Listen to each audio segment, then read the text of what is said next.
Opening credits. Minutes to Midnight, a Rebecca Watson novel, Book 2. Written by James Glass. Narrated by Araceli Gauthier. Chapter 11. By 4:15, most of the squad room lights were dimmed, as many of the detectives had cut out. Most of the men and women who made up homicide put in at least 50 hours a week, so it was good to start the weekend a little early. I opened my cell and called the medical examiner's office. The ME would have Paul Kennedy's record on file, which would cut down on my search. But that was if an autopsy had been performed. Natural deaths in Eugene Falls didn't qualify for an autopsy unless the family requested one. After several rings, the answering machine hadn't clicked on. Maybe they didn't use one. I placed the cell against my shoulder and ear to free up my hands. I booted up the laptop at my desk and began searching the internet for any answers on Paul Kennedy's cause of death. 2 looked promising. The first died in Iraq, the other in a vehicle accident. Both men were in their 20s. Then I found him on the 3rd webpage. I skimmed most of the bio and scrolled to the bottom of the page. He died of... "Hello?" a male voice said on the upteenth ring. Being immersed in my reading, the sound of the voice startled me. My head jerked ever so slightly, causing the cell phone to slide from my shoulder. I tried to snatch it in midair, but missed horribly, and it bounced off a corner and landed face down on the tiled floor, with a smack that resonated through the squad room. I picked up the phone, hoping I hadn't just killed it. The screen was now spiderweb with cracks. Damn it. The person on the other end said something. I took a moment to realize the phone still worked. "Hello?" the voice said again. "This is Sergeant Watson of the..." The line went dead. I stared at the cracked screen. Maybe there'd been a bad connection. Or had the fall broken more than the screen? After a quick inspection, everything appeared in order. I hit redial. This time he answered almost immediately. "Hello?" After introducing myself, I glanced at my desk and sighed. This could have been avoided if I'd used the telephone on my desk. Instead of getting disconnected a 3rd time, the man asked, "How can I help you, Sergeant?" "Can you do me a quick favor?" "Depends." "Can you run a check on Paul Henry Kennedy? Died 2 years ago." I gave him the date. I heard the clacking of keys to a keyboard. "Got it. What you need?" "Cause of death?" "Sure." The guy hummed a tune I didn't recognize. About a minute later, he said, "Prostate cancer." "Nothing else? No foul play of any kind?" "Nope." "Thanks." After disconnecting, I glanced at the bottom of my computer monitor. The last line of the obituary read, "In lieu of flowers, the family asks you make a donation to any cancer society of your choice." A part of me was relieved Paul Kennedy hadn't been murdered or succumbed to suspicious circumstances. Chapter 12. I'd grown sluggish. I moped toward the break area at one end of the squad room in need of a quick pick-me-up. Along one wall was a corkboard with the top 10 most hated criminals in Eugene Falls. With a population of 55,000 and growing, one would think the list would be longer. Then again, I didn't come back here very often since my drug of choice was iced coffee from outside the department. Most of the names in the list were rapists and child molesters, but at the top was a picture of Grady Roberts. This struck me as odd, since the man was executed last year in the state's electric chair. My cell chirped, indicating a text. Francisco. Taking longer than expected, should be in Eugene Falls by 7:30. See you tonight. It would be good to see Francisco again. I responded. We can meet for dinner at my auntie's at 8:30. Several seconds passed, then his reply popped on the screen. Great. What did the ME say? I flinched, almost dropping the phone again. I hadn't heard Detective Craig Stone approach me from behind. Paul Kennedy died of prostate cancer, I said. Stone continued walking past me toward the precinct coffee pot, hoisted it, and poured half a cup of something akin to black sludge. He downed the remaining black lava in 2 gulps, swallowing with a wince. Why were you looking into Paul Kennedy? He asked. Following a hunch. He eyed me skeptically. With a case this weird, I don't know, just thought he might have been murdered. To my surprise, Stone nodded. Not a bad hunch. He turned and emptied 4 sugar packs into his cup before refilling it. And for what it's worth, I was playing devil's advocate back there with Mrs. Kennedy. I hope you know that. Detective Hall walked over, grabbed a paper cup, and lined up behind Stone. I brought Hall up to speed. Died of cancer, he said. That's good to hear. Well, from an investigation standpoint. He was right. If Kennedy had been murdered, our investigation into this case would start with him. But we'd be hard-pressed to find any evidence from 2 years ago. And if we did, it would surely be tainted by now. Time has a way with covering up the past, burying the truth in the process. The woman in the 55-gallon drum might prove this point, but not Paul Kennedy. Stone leaned against the table, raised the rim to his lips, and sucked in caffeinated sewage with a rude slurp that sounded as crappy as it probably tasted. Hall took a sip of his coffee. His eyes bugged out and his cheeks puffed like he was about to heave. He spit the goop back into his cup. My decision to bring Francisco on board the case might turn out to be a wise decision because these two characters had their work cut out for them. Hall looked a little nauseous. Where did they get that poison-ass shit? Jonestown? He dug a pack of gum from his pocket and hastily removed the foil from a putty-colored stick. Breathe, Hall. It's juicy fruit, not an antidote. Hall nodded in Stone's direction as he turned and walked toward the sink. Go ahead and brief Rebecca on what we found. Hall poured the coffee into the sink and popped the putty in his mouth. Both detectives lobbed their cups into the trash. Stone opened his sport jacket and took out a notepad from the inside pocket. After flipping through several pages, he cleared his throat and began to give a rundown. Our Jane Doe, who turned out to be John Doe, is Alan Skipper, a.k.a. Allison Skipper. 24 years old, been arrested 8 times in the past 12 months, mostly for solicitation. Has 1 felony assault with a deadly weapon. Skipper assaulted one of his customers who turned out to be an undercover police officer. He served 1 year in county and a 5-year probation. The house belongs to Irene Kennedy. We canvassed the neighborhood. Those who knew her hadn't seen her in a while, but she did have a boyfriend, guy by the name of Roscoe Travis. He looked up at me. You might remember. He's the guy who drove the Nova down the street. I recalled the vintage car, black smoke billowing from the tailpipe. Stone flipped the page. Travis stated he and Irene were casual acquaintances, but he hadn't seen her in at least 6 months. When he asked her son where she was, he stated his mom went to visit relatives and didn't know when she'd return. Turns out Irene has a sister, Patricia Richardson, from Bruton, Alabama, and a brother, Clifford Robertson, in Hattiesburg, Mississippi. The sister hasn't heard from her in almost a year, but she said that isn't strange because they've never been close. We left a message for the brother to call us immediately. Do either of you believe Mr. Travis? Stone rubbed his chin as if to ponder the question. He appeared truthful, but we can't rule him out as a suspect until we hear back from the brother in Hattiesburg. If Clifford says Irene is with him, we're in the clear. If not, we'll bring Travis down to the station and put some pressure on him. Okay, sounds good. What else you got? We checked John Kennedy's tax records. Over the past 2 years, he cleared a whopping $27,000. My phone buzzed. I thought of letting it go to voicemail until I saw the caller ID. Maggie Dobson. I need to take this. Stone nodded. What you got, Maggie? I asked. We got a hit on 2 of your 3 victims from the crash this morning. I was impressed. How'd you manage that without their hands?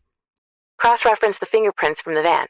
2 of them popped in the system. Sarah Foster, age 18, and Vicki Thompson, age 19. I pulled up their files. Both have records for solicitation. Their pictures match your victim. What about the body from the storage locker? I'll run the prints first thing in the morning. Thanks, Maggie. Sure thing. Any update on the second killer? Not a clue. You'll catch him. I have the utmost confidence. After disconnecting, I brought Hall and Stone up to speed on the new information. You want us to make the death notifications? Stone asked. Let's split the duties. You 2 take Foster, I'll snag the lieutenant, and we'll talk with Thompson's family. Stone closed his notepad. Anything else we need to discuss before rolling out? I thought about the day and wondered if I'd left anything out. Yes, it's only preliminary for now, but the crime lab found traces of a residue on each of the victims' heels, buttocks, and shoulder blades. Any idea what this residue is? Hall asked. Not yet. Once the 2 detectives left, I called my aunties and brought them up to speed on a late dinner which included Francisco. By the time I hung up, the 2 were all giddy, which never worked in my favor. I didn't know what they were up to, but I'd find out soon enough. Chapter 13. Lieutenant McVeigh and I took his unmarked SUV to notify the Thompsons we found their daughter. Traffic moved at a steady clip. How do you want to do this? McVeigh asked.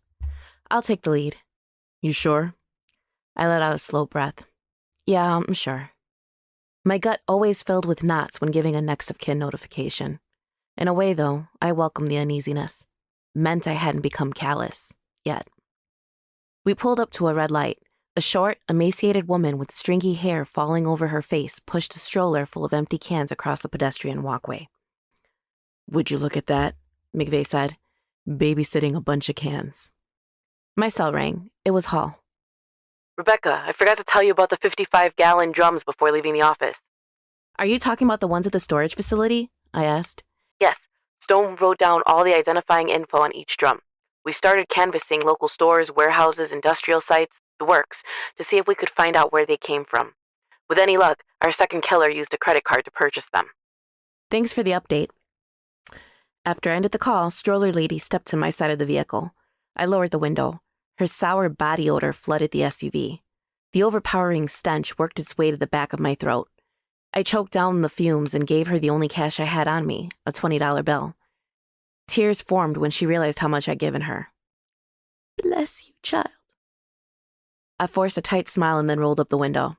McVeigh blasted the air conditioner. The smell dissipated. "You know she's scamming you, right?" "Maybe," I said. "But if I could help one person in 50, for me the one is all that matters." The light turned green. 10 minutes later, we pulled onto a road laden with potholes. Shabby, double-wide trailers lined both sides of the street. Most fronted with overgrown yards littered with dilapidated lawn chairs and sun-faded toys. 3 shirtless teenage boys in shorts chased after 2 bosom girls in swimsuits through a portable sprinkler. One of the boys slipped in a puddle and slid into one of the girls, knocking her to the ground. They both laughed. We continued to the end of the lot.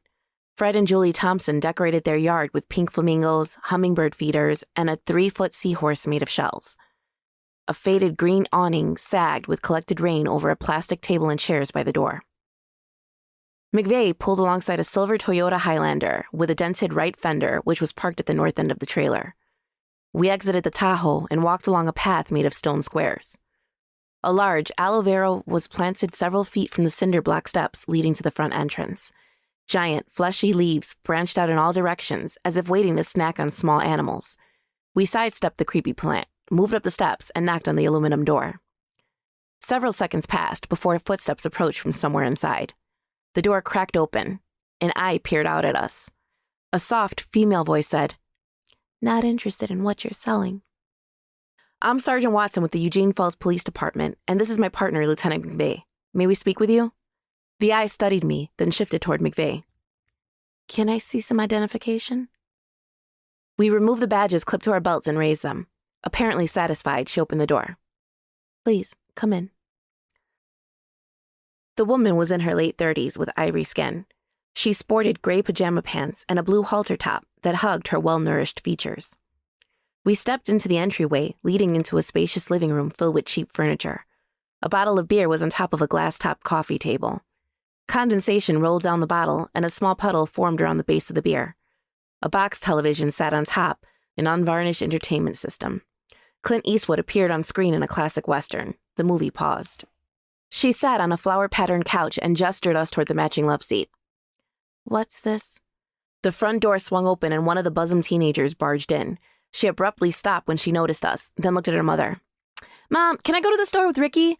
She fidgeted with the straps to her bikini top. "He's gonna buy me a Slurpee." "That's fine, but be back for supper." "Yes, ma'am." Mrs. Thompson turned back to us. "What's this about again?" "Your daughter, Vicky," I said. A tall, stocky man with a mane of red hair approached from the hallway. "What's going on?" he asked, taking a seat next to his wife. "It's the police, Fred. They're here about Vicky." He sighed, shaking his head. "So what's she done now?" My stomach nodded. "I'm sorry to inform you that your daughter was found dead." Mrs. Thompson blinked rapidly and put a hand to her chest. "Oh, God, no." Her husband rubbed his thumb and forefinger over the bridge of his nose. "Did she OD?" "No, sir. She was murdered." Mrs. Thompson wailed. Tears spilled from her eyes. Mr. Thompson's lower lip quivered. He embraced his wife as she sobbed on his shoulder. My heart ached for them. I grappled with how far to push things, whether to intrude further into their suffering, asking questions that might be meaningless in terms of the investigation. I gave them several moments. "I'm truly sorry for your loss, but we need to ask you some questions. Are you up to it?" They both nodded. "When was the last time you saw your daughter?" Mr. Thompson turned to us. "Vicky hasn't lived here since we kicked her out." "When was that?" 6 months, give or take." How come? He blew out a breath. Vicky was heavy into drugs. We tried helping her, but she refused. When she started stealing from us, I knew it was too late to save her. And we have another daughter to take care of. He kissed the top of his wife's head. Kimmy and Vicky were very close. Broke our hearts to kick her out, but we hoped she might come around. Vicky was a good kid. She just got mixed up with some bad people. Addiction is hard on everyone, McVeigh said. They both seemed to consider this, but remained silent. Does your daughter have any friends we could talk to?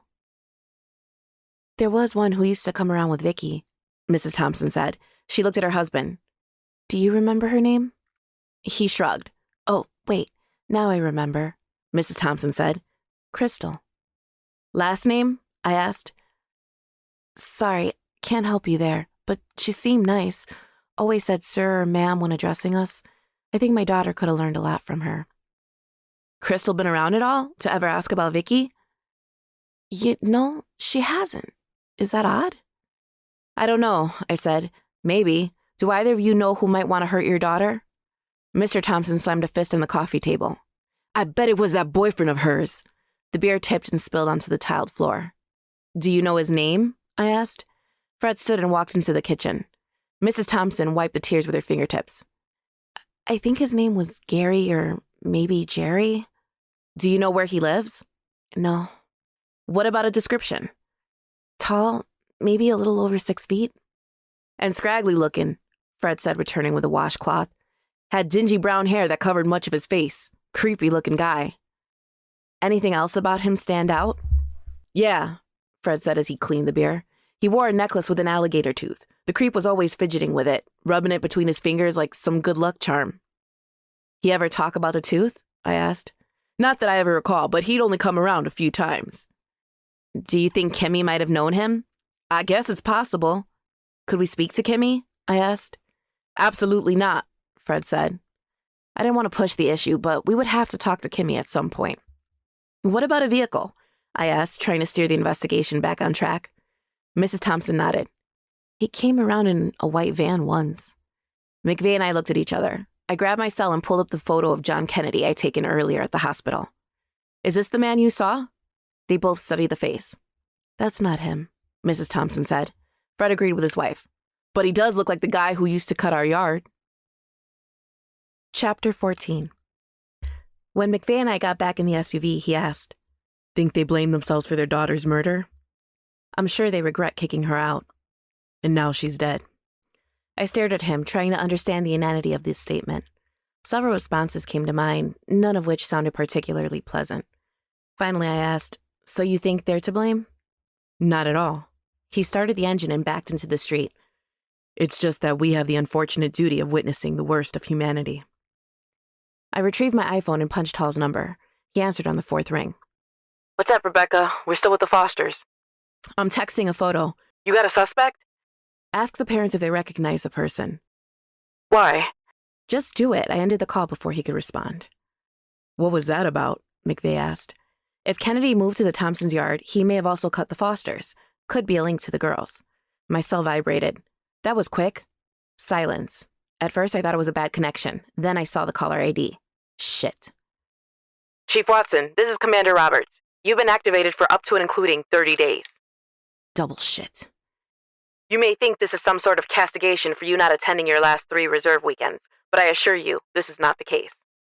I clenched the phone. Who are you trying to kid, me or yourself? McVeigh glanced at me. Before he said anything, I held up an index finger. Robert sighed. You need to calm down and listen. I squeezed tighter. Don't tell me to calm down.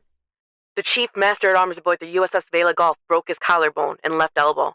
The ship medevaced him to the nearest medical facility. The warship is currently involved in counter-drug operations off the coast of Central America. Come by my office no later than 2000 tonight so we... That's not going to happen. Why not? I already made plans. I wasn't going to miss dinner with Francisco and my aunties. Fine, he said in a clipped voice. Be here tomorrow, 0800, to receive your orders and plane ticket. When do I fly out? Monday. I pinched the bridge of my nose. Could this day get any worse? And don't think you can worm your way out of this assignment. I wanted to scream, but Roberts had already hung up. Something wrong with the case? McVeigh asked. I stared out the window to give myself a moment. The anger dissipated into a slow boil. Remember me saying I was on my commander's shit list? That fucker activated me. I fly out Monday. He touched my shoulder. I'm so sorry. I shrugged. It is what it is. This is my fault. I turned and saw the hurt in his eyes. Don't go there, please. My phone buzzed. I resisted the urge to chuck the device out the window. Then I noticed the call was from Hall. What did they say? The guy in the photo is John Kennedy. He's their landscaper. I pumped a fist in the air. Yes, we finally had a connection with both victims. Do they remember the last time Kennedy was there? This past Saturday. Anyone ever come with him? I was hoping he brought his partner along. No. I rubbed the back of my neck. We needed a break in the case. Did their daughter, Sarah, have a boyfriend? She bats for the other team. When I didn't respond, he cleared his throat. First name Crystal. No last name or known address. I wondered if this was the same Crystal who befriended Vicky. My instinct said it had to be. This Crystal been around lately? Not since Sarah went missing. When was that? 2 months ago. It seemed odd the girl hadn't come around in the past 2 months. Appeared very suspicious. What if our second killer is a woman? Interesting twist.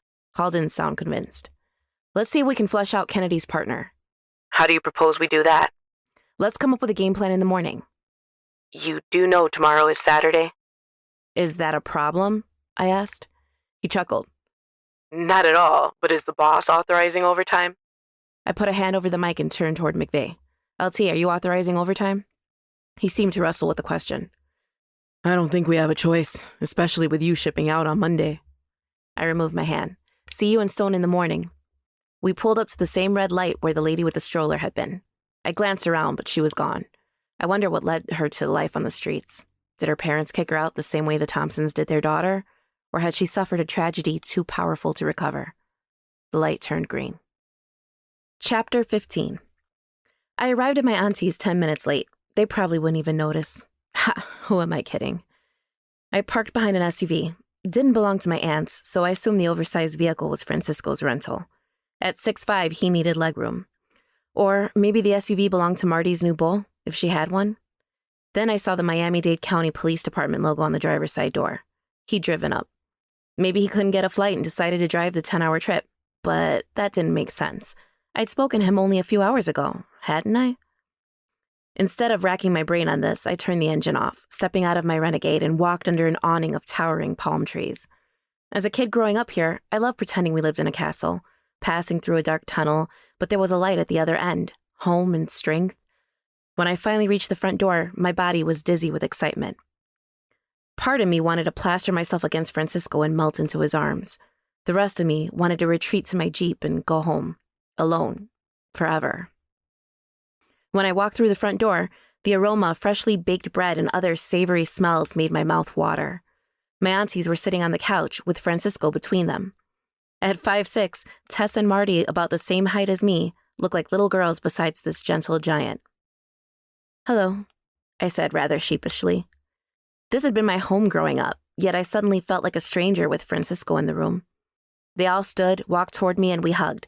Well, actually, the hugs were reserved for the ladies only. Francisco and I shook hands, which only made our situation more awkward. Stop being so shy, Becca, Marty said. Go on and hug the man. He won't bite, although he can bite me anytime. Francisco's cheeks reddened. Tess crossed her arms. For God's sake, Marty, stop flirting with every man on the planet. She nodded her head toward him. Now you've embarrassed him. Guess it was up to me to save Francisco from these two. I grabbed his hand and pulled him back to the couch, and we sat next to one another. Heat radiated off his skin. Goosebumps formed in my arms. How was your trip? You never guess I was a trained investigator with thousands of interrogations under my belt. Apparently, the ability to ask good questions had abandoned me at the front door. Fine. His ability to answer in one word, and with a single syllable no less, didn't help. We sat there in silence that seemed eternal. My stomach picked that moment to protest with a loud gurgle. Embarrassed, I grabbed the remote and turned the television on. The anchorman for Channel 3 appeared on screen. He talked about politics. My aunties approached. Marty sat in a recliner next to one end of the couch, Tess in a cushioned chair at the other end. The ladies had boxed us in. Aren't they so cute together? Tess crossed her legs and placed a hand on her knee. Oh yes, indeed. Marty smiled. Like a couple of lovebirds. I turned up the volume on the television. A commercial came on about some restaurant. The food looked delicious and my stomach agreed. When the news returned, the anchorman cleared his throat, then looked into the camera. Road rage continues in our nation, and Eugene Falls is no exception. The following video shows one driver yelling, allegedly after a minor accident. And a warning to viewers, this footage contains graphic language. Rebecca, Marty said with a big grin, you're on TV. Tess glanced at me. Should we ask for your autograph? They both laughed. I didn't. My initial instinct to send this to the news had seemed like a good idea at the time. I covered my face with both hands, not wanting to see the rest of the broadcast. As the argument between Stanley and me ensued, the rest of the house remained quiet. Then someone knocked on the front door, breaking the silence in the room. I peeked through my fingers as Marty stalked over and swung the door open. Why did you disrespect my daughter this morning, Stanley? What are you talking about, honey bunny? Marty placed her hands on her hips. I'd only seen her do this when she was furious. The accident you were involved in today. Why did you disrespect her? Stanley, lard-ass Cooper, coughed several times. The statement caught him off guard, and now he must have been trying to come up with a feasible answer. How did you know about that? It's on the news, Stanley. You have a daughter?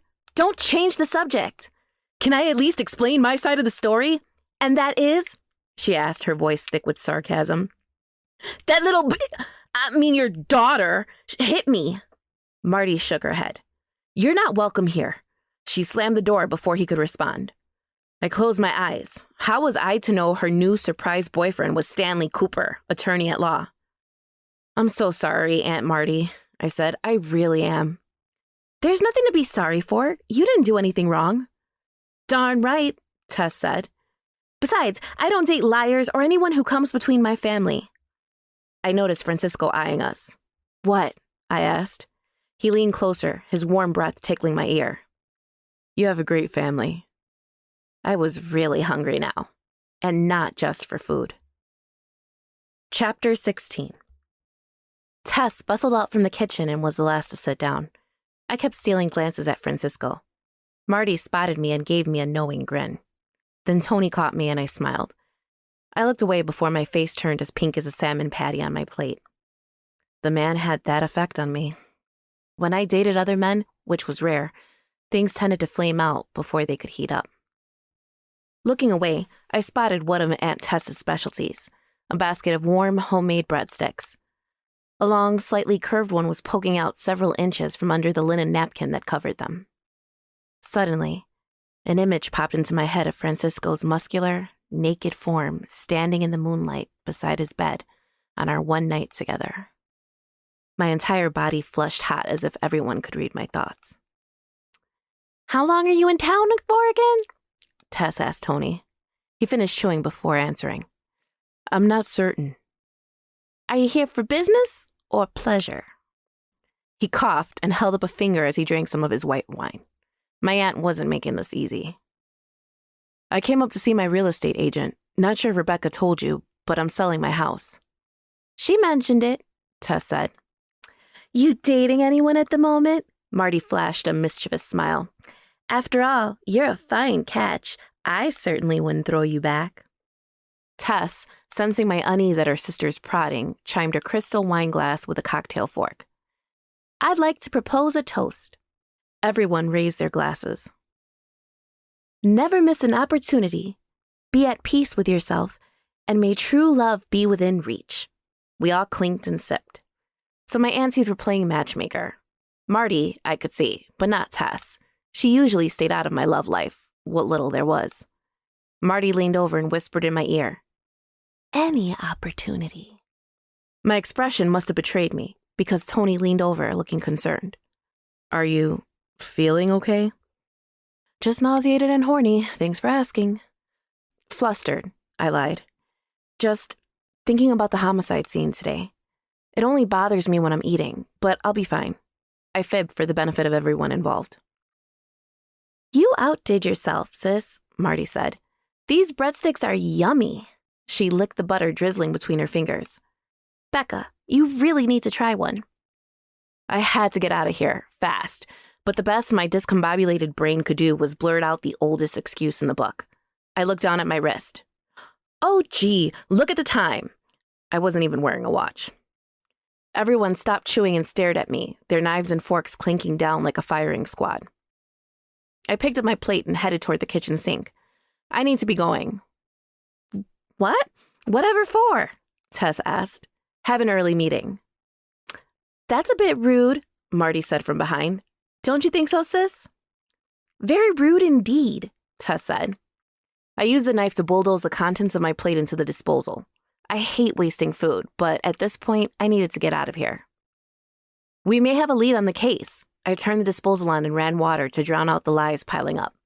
When I got in my Jeep, I texted Francisco and see if he wanted to have a drink back at my place. I knew I was being irrational, but I couldn't help thinking about Francisco. If I thought about this rationally, I'd realize this had disaster written all over it. I wanted to sprint to my Jeep, but managed a steady pace instead. I sent him a text, which he almost immediately returned. My entire body tingled with excitement. This is not a bad decision. This is not a disaster. You want this. Windows down in the Jeep, I pressed the gas pedal, passing several vehicles.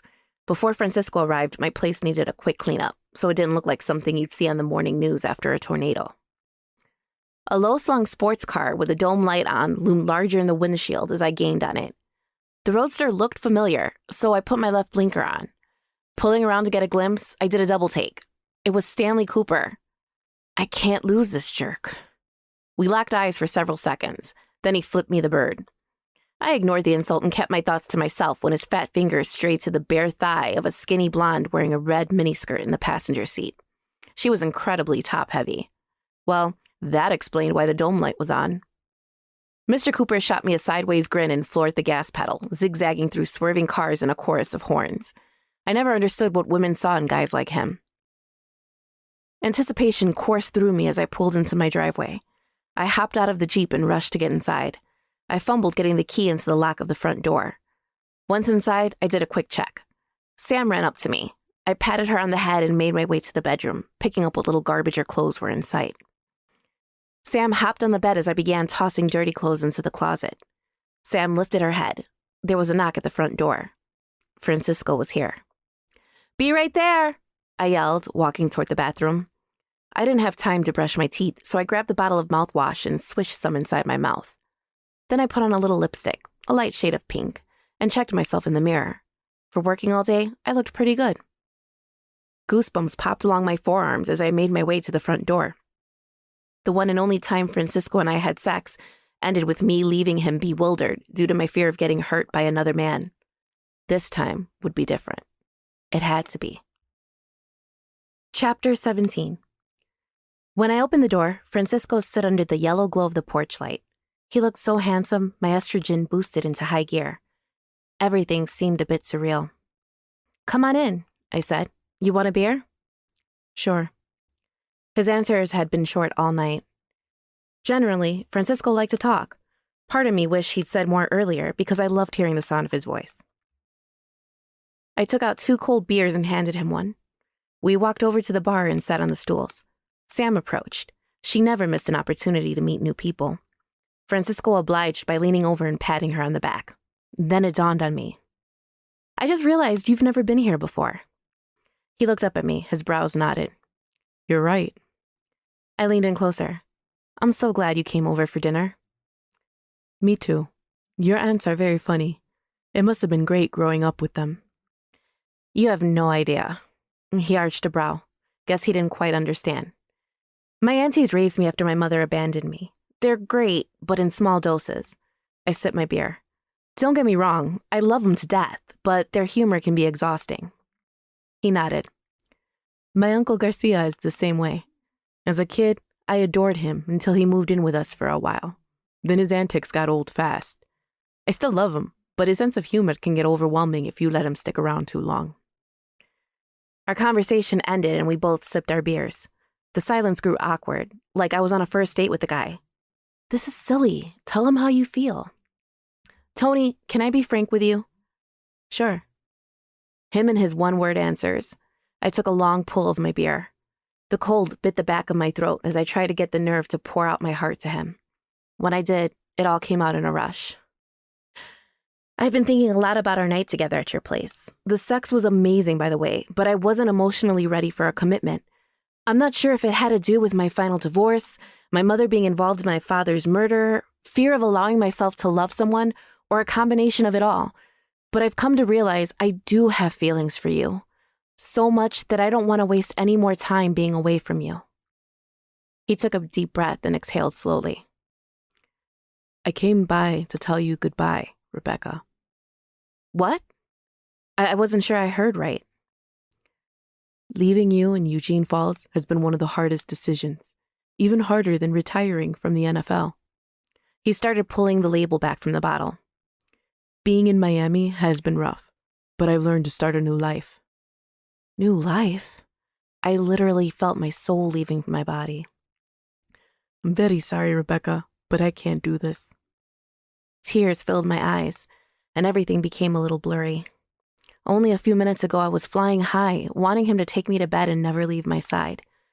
Now the pain in my heart pierced every nerve in my body. How did I not see this coming? I should have. After all, I broke his heart first.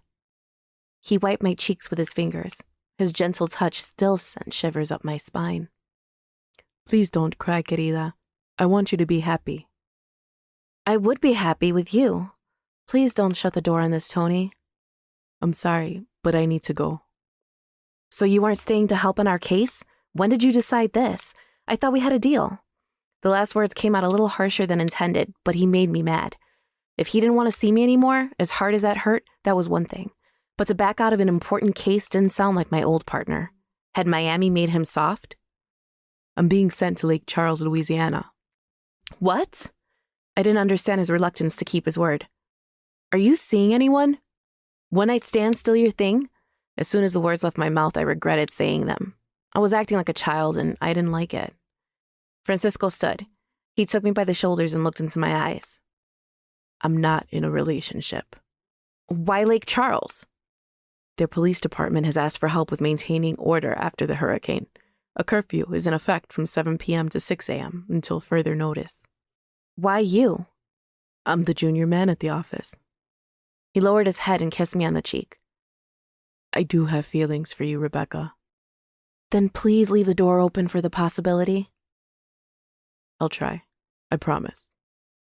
And with that, he walked outside, got into his SUV, and drove out of my life. Again.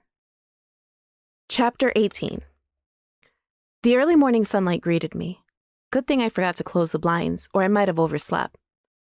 The alarm clock, which I forgot to set, read 12 past 6. I wasn't overjoyed to meet Commander Roberts, but the prospect of not being late felt good.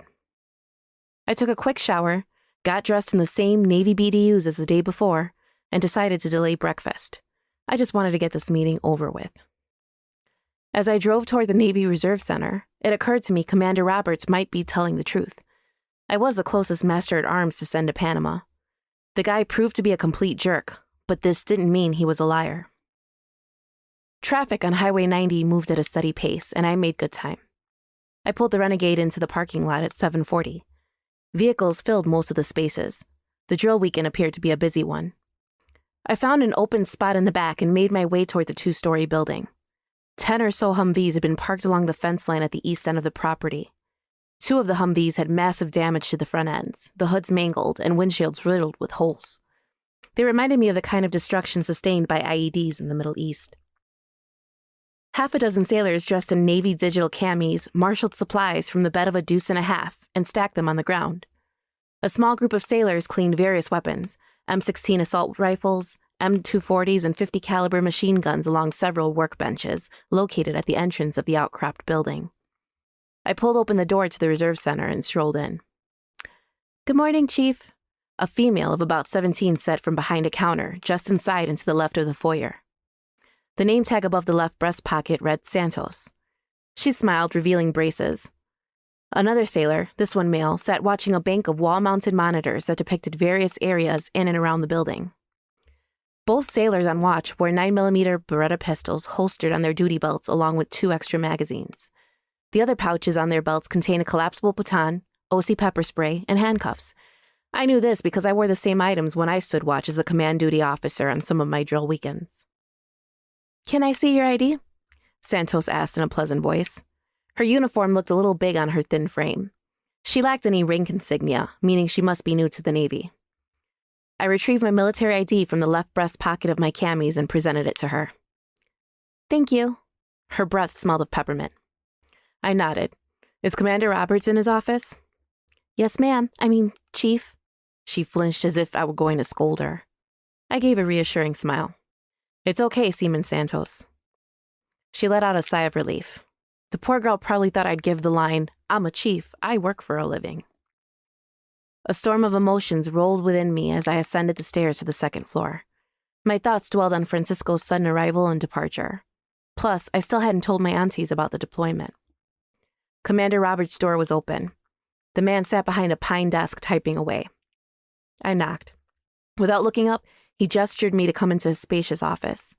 I almost walked to the round table at one end of the room, forcing him to come to me, but opted instead for one of the two chairs on the other side of his desk.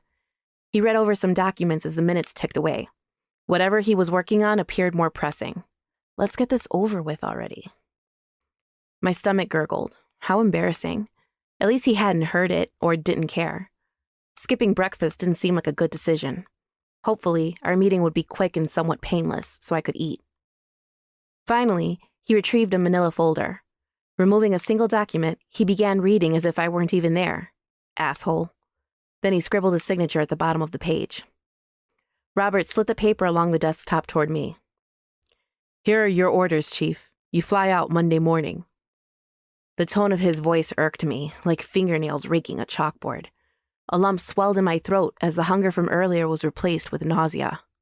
"Why?" I asked, trying to remain calm. But I felt the acid churning in my stomach as I took in the reality of it all. The orders stated 30 days to begin today. This guy was a real piece of work. "I don't feel the need to explain myself, but in your case, I'll make an exception." I wanted to hold my hands to my heart and say, "For little old me," but I didn't think he'd like the sarcasm. "The ship gets back underway on Tuesday, and you need to be on board before they set sail." Why me? I needed to see if he told the truth or not. He sat back in his chair, the slightest smirk on his face. His thick black hair, which he rarely kept within regulations, was generously salted with gray. Roberts was about 6'2", with a solid build, and had played rugby when he attended the Naval Academy almost 2 decades earlier. "To recap from our previous conversation, the reason you're going to the Vella Gulf is the warship's in dire need of a chief master at arms, and I'm happy to oblige." He looked down at his hands, which were now folded across his lap. Then he cleared his throat. I can't stand it when men do this. Disgusting habit. "You're up for senior chief, and this will look good for the board." He studied me with hazel eyes and turned away, his gaze fixed on a picture of George Washington crossing the Delaware. "Besides, you're the best candidate for the assignment." My bullshit meter was pegged in the red, or with this asshole in the brown. Too bad I couldn't call him on it. Well, I could, but there might be consequences. As of now, Rebecca Watson was under orders for Uncle Sam, which meant I needed to tread carefully. I looked over my orders as a distraction from losing my temper. Smashing his face would be rewarding, but not productive. Plus, a girl might break a nail, if I had any to break. I slid the orders back to him and pointed at the bottom of the page. "You misspelled my name. Rebecca has 2 C's. He crossed his arms and let out a long sigh. Good. I hit a nerve. Small victories are priceless. Chapter 19. After meeting with the commander, I was famished to the point of nausea. I stepped outside and noticed billowy clouds racing across the blue sky. The temperature was bearable, but the heat would be blistering by noon. I hopped back into the Jeep Renegade.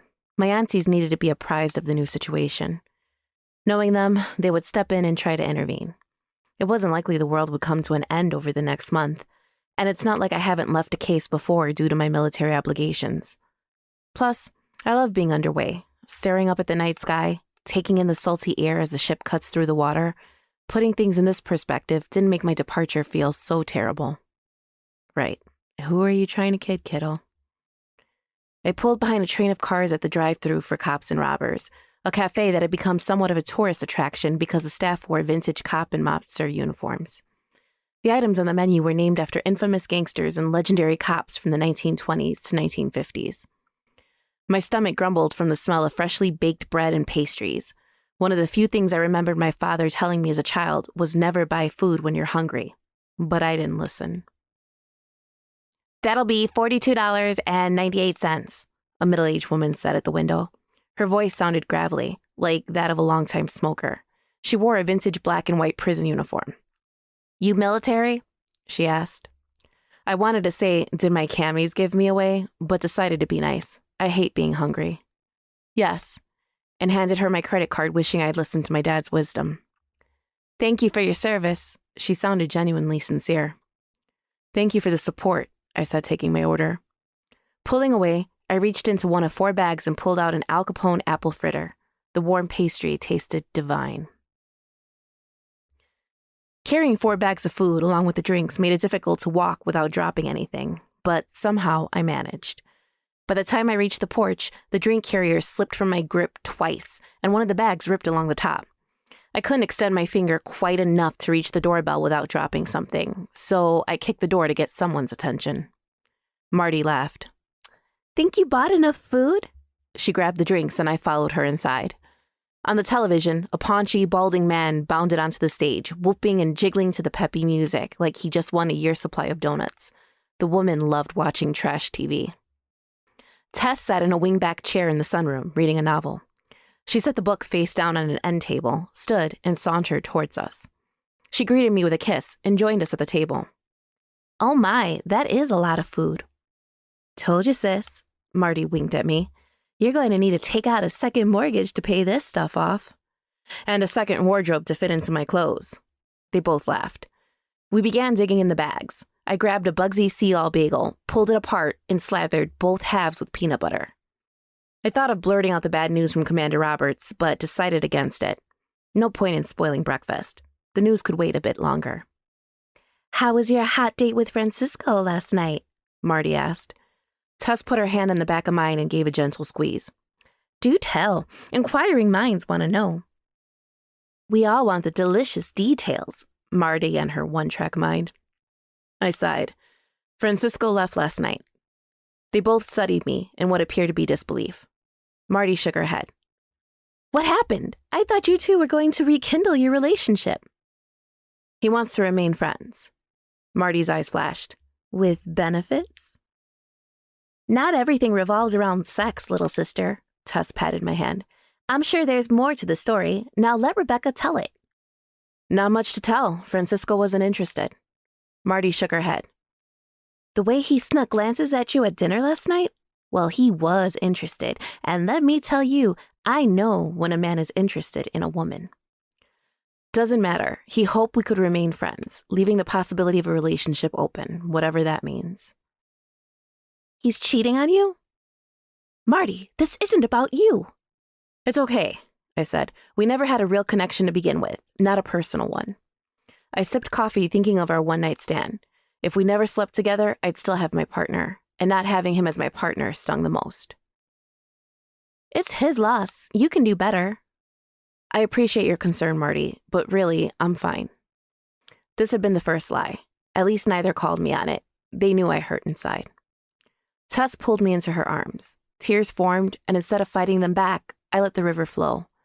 Sometimes a good cry helped, even though I hated showing emotions. But my aunties never judged or told me to swallow my pride. These 2 ladies meant the world to me. I tried to muster the courage to tell them about the deployment, but the words failed to come. After fidgeting with imaginary lint on the couch, I said, "I leave Monday morning to report to my ship in Central America." I avoided saying Panama because they might believe this to mean Panama City, only a few hours away. Both women stared at me. Silence descended over the room. This had not been the reaction I'd expected. I busied myself taking another bagel. This one a Lucky Luciano, and tore a piece, popping it in my mouth. I immediately regretted taking a bite. One of the mobster's favorite foods to eat was kosher pickles. The brine overpowered my taste buds. I quickly chased the salty dill taste with the coffee. Ugh. Tess hugged me again, sniffled, then let go. Marty followed suit. Then we all moved to the living room. Sunlight filtered through the closed blinds and slanted across the hardwood floors. I sat on the couch with Tess. Marty took the recliner. "I'll call Mail Daily and tell him you can't go," Tess said. I appreciate your help, but it won't make a bit of difference. Daily deals with the politics in Eugene Falls. My orders come from a higher authority, the U.S. government. Marty pointed with her index finger. Then we call the governor. If he doesn't help, we impeach his sorry butt. She frowned. Can you impeach a governor? I shrugged. Thanks. But even if he got involved, nothing would happen until after I deployed, and then it would look like I was trying to avoid my duty. If anything, you two trying to pull the plug could impact my Navy career in a negative way. Tess took my hand in hers and squeezed gently. And you're okay with this? I forced a weak smile. It's for 30 days, a walk in a park. They glanced at each other, then back at me. They knew I was full of shit. Chapter 20. It was nearly 10 when I entered the homicide room carrying 2 of the 4 bags from cops and robbers. My aunties would have thrown the rest away, so I figured this would be a nice gesture for the guys coming in on a Saturday. Lieutenant McVeigh and Detective Stone and Hall milled about in front of a portable dry erase board. They'd been laying out the case in chronological order using different colored markers. As I approached, McVeigh said, I told them you've been activated. That really sucks. Want us to rough up that asshole, Commander? Stone asked. I smiled. Thank you for the backup, but I can manage. McVeigh and Stone each grabbed a machine gun Kelly Eclair. The scattered raspberry dots along the chocolate icing represented bullet holes. You're killing my diet, McVeigh said. He licked his lips. Best meal I've had all week. Hall opted for a Lucky Luciano bagel, took a bite, and made a sour face. Who the fuck adds pickles to a bagel? He spit in the trash, reached inside the bag, and pulled out an apple fritter. What's this one? He asked me. Al Capone. How come? You don't pay taxes. Really? Hell, I don't know. Just eat the damn thing. Stone walked to the break area. Several minutes later, he reemerged with 4 coffees and a cup holder. McVeigh blew steam from his. I can't believe we don't have any suspects in custody yet. He sipped his coffee. Think Kennedy's accomplice could be a female, like that Crystal girl, the one the Thompsons told us about? Hall nodded. It seems very suspicious to me that she knew both girls. And hasn't been around since they both disappeared, Stone said. There's that, McVeigh agreed. I just hope we get somewhere today. Time is running out. I knew this case was bothering him, and me deploying in 2 days only made things worse. I'm not a fan of leaving behind an active case, but it's not like I had any choice. Having Stone rough up the commander started to sound more tempting. Hall wiped crumbs from the corners of his mouth. What about Mrs. Kennedy? She might be the partner? I shook my head. I'm having a hard time painting her as the partner. It's not like it hasn't happened before. True, but the elderly tend to focus on others in their age group, and women killers often stick with poison instead of torture. We should at least look into the possibility. Fine, but we need to locate her first. What about a bolo? Stone asked. Couldn't hurt. How about we use the silver alert instead, I suggested. Hall arched a brow. Not a bad idea. I studied the board, deciding our next moves. Something to point us in the right direction. I picked up a red marker and underlined an area of the board. There's still the 2 Jane Does, one from the storage locker, the other from the van. I pointed the marker at Stone. Why don't you head over to the morgue, find out where we stand on the autopsies? Great. I love the smell of dead bodies in the morning. Hall chuckled. It's the case of the smelly belly. I stifled a laugh. McVeigh coughed as he swallowed some coffee. Stone shook his head. My partner's an idiot. I turned to Hall. Keep looking into the 55-gallon drums. Serial number or markings, anything to track where they were purchased and how. Look into any stolen containers. Hall groaned. I raised a hand. I know, it's grunt work, but we need to tie down every lead, and we don't have many to go on. You might get lucky, and our second killer left behind a paper trail. He smiled. I'll consult my crystal ball. With your investigative skills, you might have better luck, Stone said. We all laughed. What do you need from me? McVeigh asked. I'd like to plaster John Kennedy's picture all over the news. Stress the importance that we need anyone who knew him to come forward and make a statement. I'll get media relations on it. Stone crossed his arms and rocked back on his heels. Good luck getting anyone to come to us, especially if they're the partner. He had a good point. Maybe we could bait our suspect. LT, any chance you can contact Crime Stoppers? Sure. Plus, they can give out rewards to the person who provides information leading to an arrest, I said. What's the max amount paid out?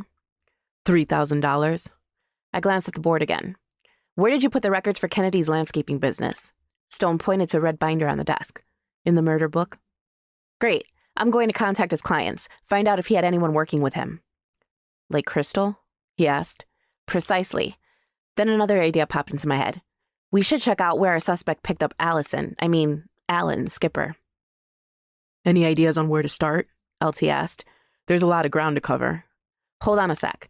I went to my desk, opened the murder book, and flipped several pages until I found a copy of Skipper's driver's license.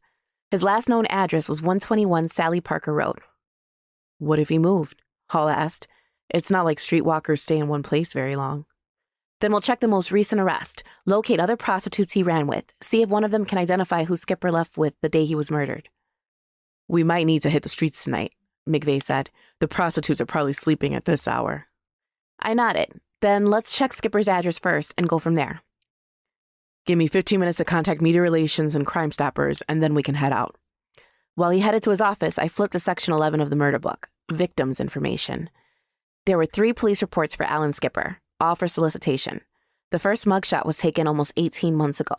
He'd been arrested along with 2 others, Stacy Olson, age 21, and Millie Smith, age 25, at the corner of Hill Street and Chase Avenue. I went to jot the names and addresses in my notepad, but couldn't find it. I must have left it back at the house. McVeigh approached.